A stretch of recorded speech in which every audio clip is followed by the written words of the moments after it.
Kinmen, the story. Kinmen, an island between two worlds. It's an introduction to Kinmen and its unique position. Kinmen is nestled less than 2 kilometers from the Chinese city of Xiamen.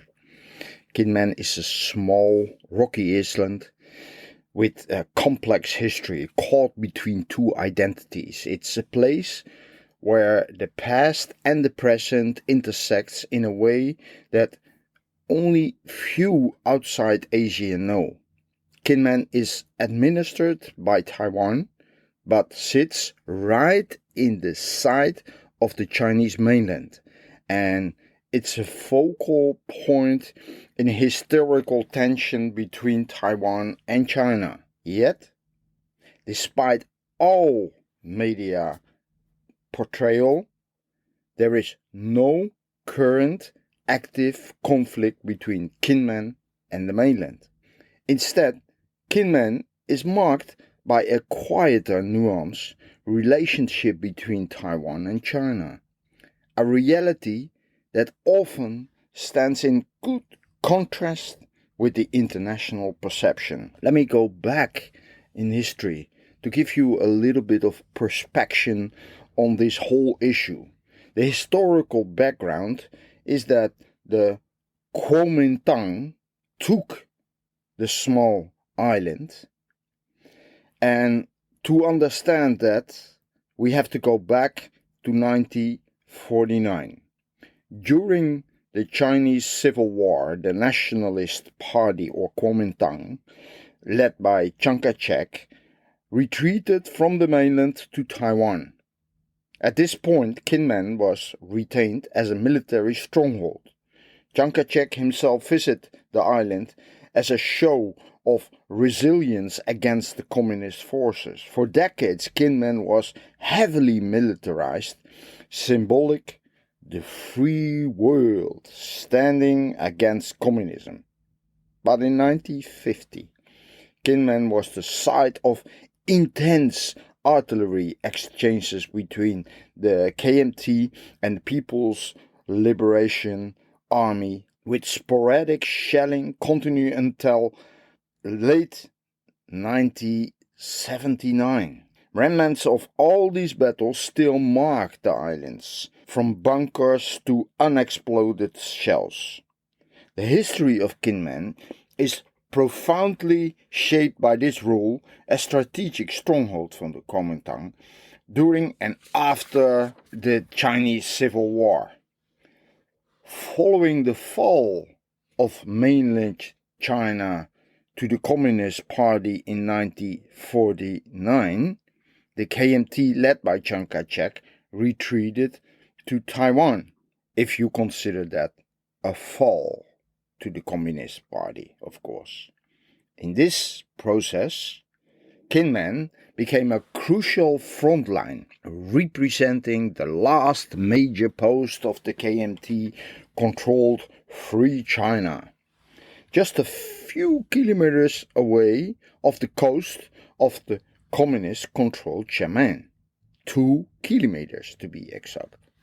From the early 1950s through the late 1970s, Kinmen stood up as a symbol of defiance against the People's Republic of China, PRC, and embodied Taiwan's stance in the Cold War caught between opposing ideologies. And Chiang Kai-shek himself viewed Kinmen as an unbreachable stronghold, strategically and symbolically critical to the regime.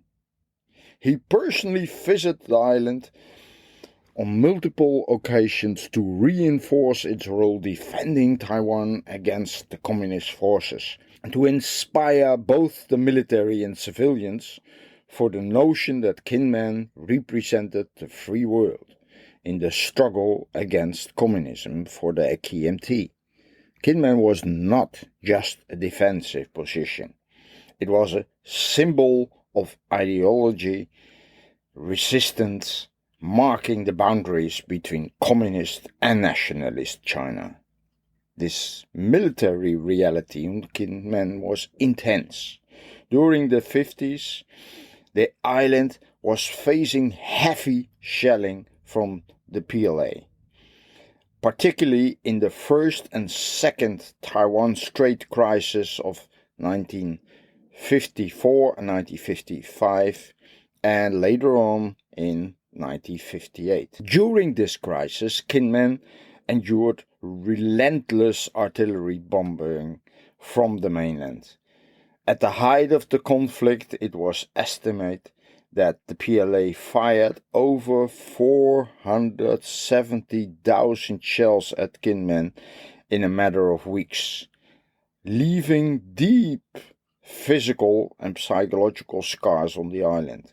As a response, the KMT fortified Kinmen with thousands of troops, reinforced the island with bunkers, tunnels, and anti-aircraft defenses. Living on Kinmen during this period was experience of near constant militarization. The population was largely comprised of soldiers and military personnel, with civilians caught in the harsh existence under military rule. The island's infrastructure focused almost entirely on defense, with extensive tunnel system built into the rock to provide protection from artillery and potential invasion. The Yunguang Tower, a famous monument on the island, was constructed during this period as a moral boosting symbol of the Kinmen commitment to resilience and strength. Propaganda played a significant role in maintaining moral and demonstrating Kinmen's resolve. Loudspeakers installed across the island blared anti-communist messages and patriotic songs towards Xiamen, aiming to influence and demoralize mainland soldiers and civilians. This constant broadcast of propaganda, paired with the thunderously shelling exchanges, marked a unique psychological front in the Cold War, turning Kinmen into a stage for ideological confrontations. In addition to its defensive military presence, the US also recognized Kinmen's strategic importance in a broader Cold War context. Thought it did not station any troops in Kinmen, the US supported Taiwan with military aid and logistics, bolstering the island defenses, and helped maintain the KMT presence in this critical location. This support was part of the broader strategy to contain the spread of communism in East Asia. By the late 1970s, as Taiwan shifted from a period of martial law to gradually democratization, Kinmen military rule began to decline. The normalization of US-China relationship and changing political dynamics reduced the island's strategy. In 1992, martial law was lifted on Kinmen, and the once critical military outpost became its transformation into a site historical political memory rather than an active military stronghold. Today, Kinmen's island bear the marks of the past. Remnants of bunkers, miles of tunnels, and many artillery shells repurposed into memorials and decorations across the island. These remnants remind visitors and residents alike of Kinmen's past and its unique role in the Cold War, representing a microcosm of the intense ideological battle between China and Taiwan. Kinmen stands as a symbol of resilience and a living testament to a complete legacy of the KMT strategy gamble in keeping a foothold on the front lines of mainland China. What was the life of Kinmen? It was a really wartime hardship, and the military presence was immense. During the conflict years, the island's population was dominated by soldiers and the presence of a military-based economy. Living conditions were harsh. Due to military priorities, Kinmen lacked substantial agriculture, and a large portion of the land was unsafe due to unexploded ordnance. Supplies arrived from Taiwan by boat or plane, furthering its reliance on Taiwan. Civilians had limited freedom, and basic needs often took second place to defense concerns. Military life in Kinmen was marked by intense psychological and physical demands. The island's rocky terrain led to a construction of an extensive tunnel system, kilometers of narrow, damp corridors designed as defense shelters. These tunnels, through very impressive feats of engineering, were dark, humid, and uncomfortable, making life challenging for soldiers who were stationed there. During the height of the cross-strait tensions, life on Kinmen was marked by severe hardships, defined by heavy militarization and ever-present threat of conflict with the nearby Chinese mainland. Positioned just kilometers away from China, Kinmen served as a strategic front line, an outpost for Taiwan, who did not get the risks of all these dangers. This status transformed the island into a heavy fortified military zone with survival often took precedence over everyday life. The military presence on Kinmen was overwhelming. Thousands of soldiers sent to defend the island lived in difficult conditions far from the comforts of home, with nearly all resources directed toward defense. Everyday life for both soldiers and civilians was challenging. The local population, though very small, struggled alongside stationed military personnel. There were little land available for agriculture, and Kinmen relied heavily on imports from Taiwan for food, water, and even basic supplies. The constant threat of artillery shelling left vast areas of the land unsafe. Kinmen's wartime experience was its extensive propaganda system. The loudspeakers across the island faced the mainland, broadcasting music, free world propaganda, and anti-communist messages into Xiamen. This psychological warfare continued day and night, creating a surreal atmosphere, and today's tourists can still feel when they explore Kinmen's war relics. The loudspeakers were dismantled in 1991, symbolizing a shift toward reducing tension, but their memory lingers in Kinmen's cultural narrative. During the years of intense militarization on Kinmen, especially through the 1950s and 60s, the island bore witness to a hidden, dark reality.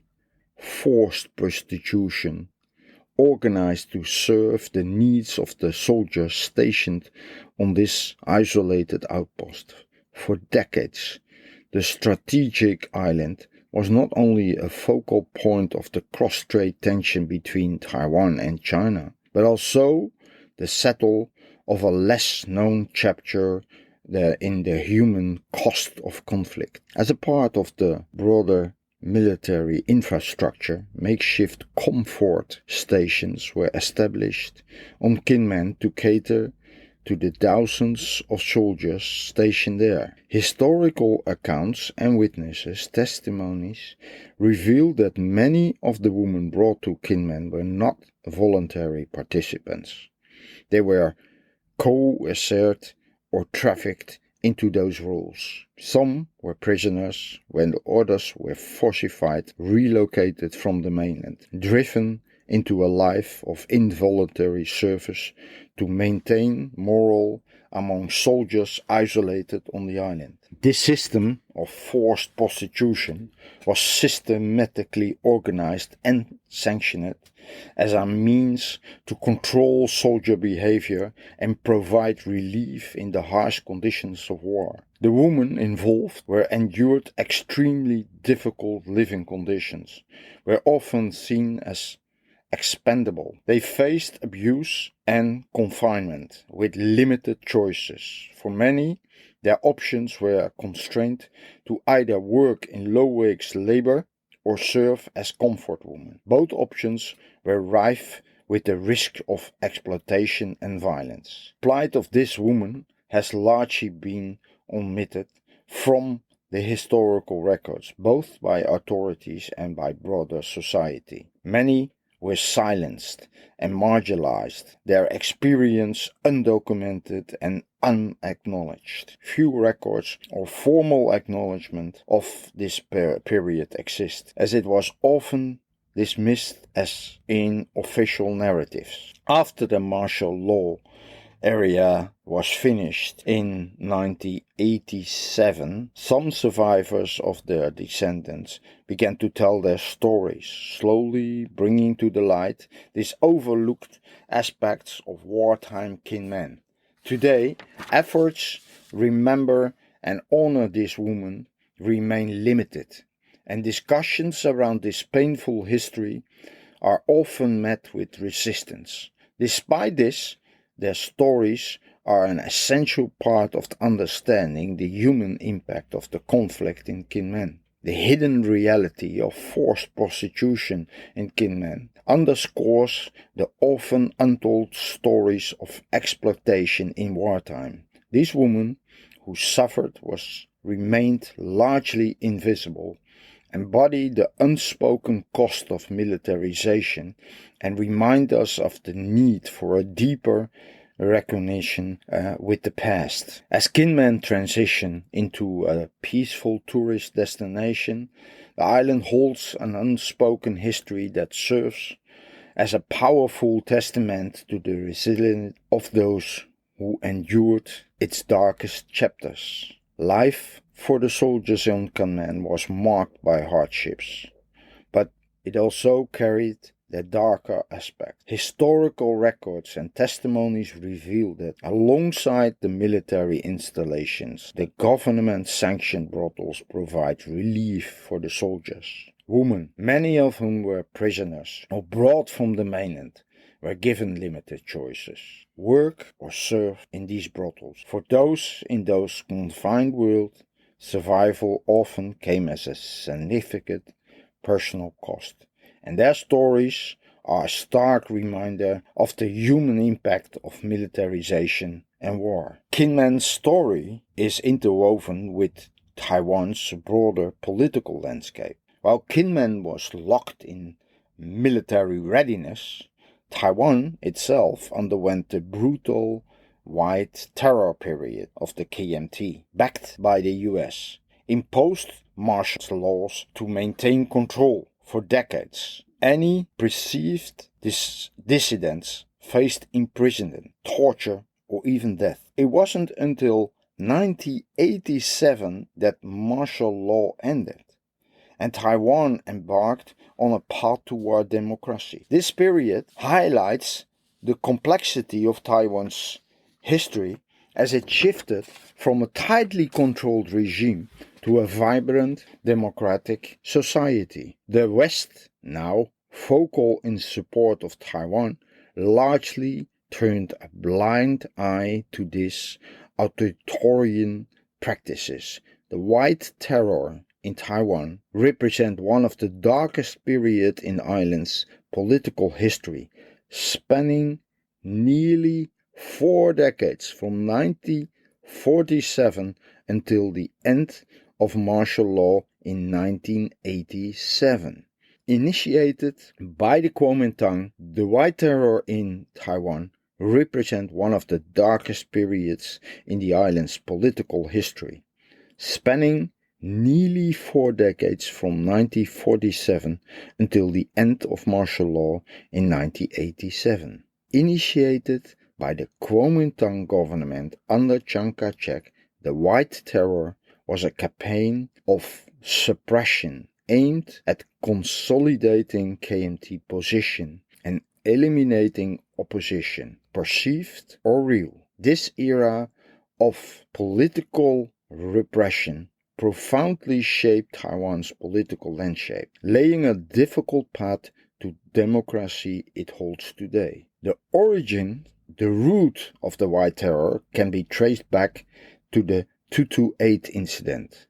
On February 28, 1947, a nationwide uprising against the corrupt and authoritarian rule of the KMT, which had taken control of Taiwan after Japan's defeat in World War II. When tensions escalated into protest, the KMT responded with brutal force, resulting in a massacre where an estimated 18,000 to 28,000 civilians were killed. This event, known as the 228 incident, cast a long shadow on Taiwan's society and laid the groundwork for decades of fear and distrust between government and the Taiwanese people.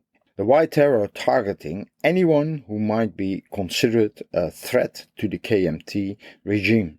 In the name of national security, the government arrested, imprisoned, tortured, and executed tens of thousands of people, often without trial or formal charges. Intellectuals, students, political activists, and even ordinary citizens were labeled as communist sympathizers or traitors for advocating democratic reforms or expressing dissents.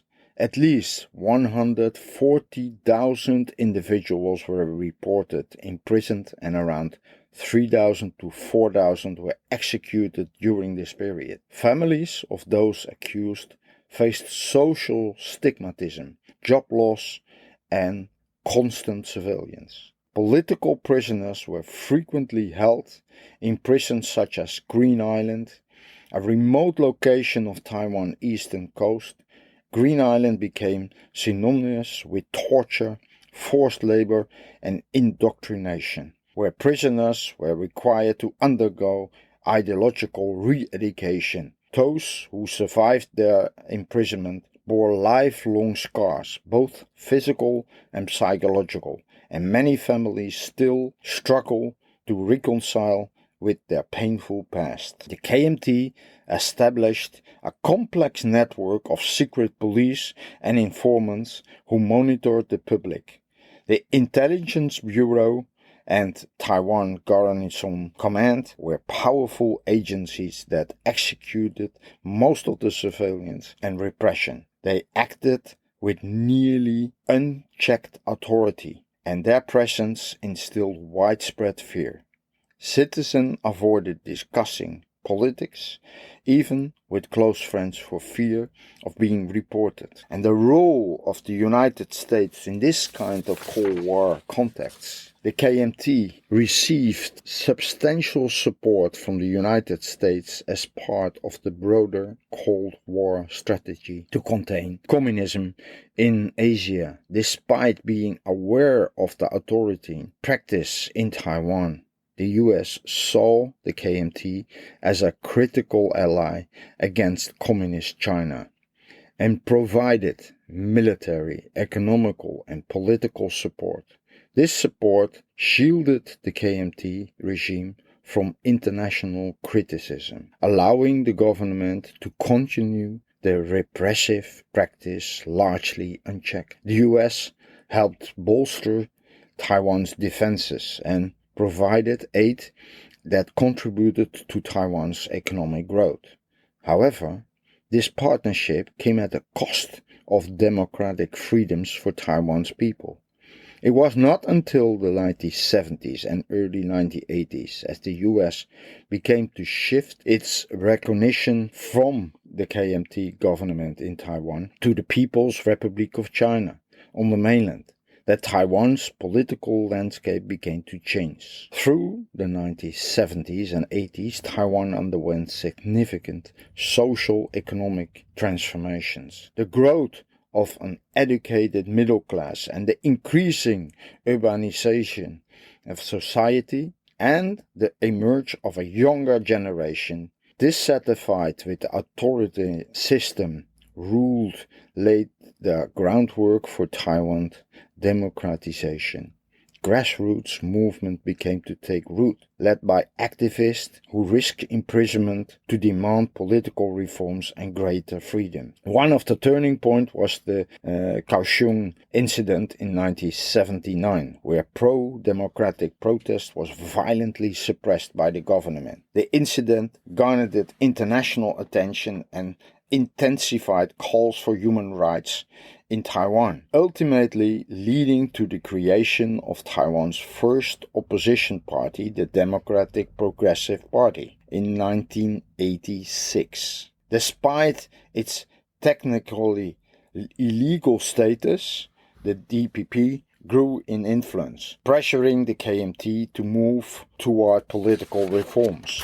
In 1987, President Chiang Kai-shek, son of Chiang Kai-shek, took the monumental step of lifting martial law. This marked the end of the White Terror and opened the doors to political reform, freedom of speech, and civil rights in Taiwan. In the years that followed, Taiwan held its first direct presidential elections in 1996, a milestone signaled its transition from authoritarian rules to a vibrant, but the legacy of the White Terror still is curving and lingering in Taiwan today. The trauma of those years remain a sensitive issue, with many survivors and their families continue to seek justice and recognition for their suffering in recent years. Taiwan government has taken some steps toward reconciliation, included the establishment of the Transitional Justice Commission, which aimed to investigate the abuse of the White Terror period and provide compensation to the victims. The memory of the White Terror also played a significant role in shaping Taiwan's political identity. Many Taiwans see their democratic freedom as hard-won, a result of years of struggle against authoritarian rule. This experience has created a unique sense of what they call the Taiwanese identity, distinct from the mainland of China, and has fueled that ongoing debate about Taiwan's so-called independence and its relation to the PRC. Today, Taiwan's political system stands as a testament to its resilience and commitment to freedom, not against China, but against the White Terror. Once a period of oppression had become a powerful reminder of the value of democratic rights and the importance of political transparency. Taiwan's journey from dictatorship to democracy remains a source of pride for its people and serves as a foundation for its distinct identity in the political global stage. Taiwan and China has such a complex relationship. The story of Kinmen also touches on the broader narrative of the way Taiwan and China are related to each other. Taiwan's seat in the United Nations was controversial, handed to the People Republic of China in 1971, following a compromise involving the US and other allies. This decision marked a critical turning point in Taiwan's international status. Despite current geopolitical tensions, Taiwan and China share deeply rooted historical and cultural ties. Families are still connected across the Taiwan Strait, and trade, tourism, and even popular culture flows between them. For Kinmen residents, these connections are visible every day, and many locals feel closer to their neighbors in Xiamen than to the distance of Taipei. Kinmen today is a living moment of history. Today it's a peaceful but poignant reminder of that past. It has become a niche tourist destination for those interested in the military history and the complexity of East Asian geopolitics.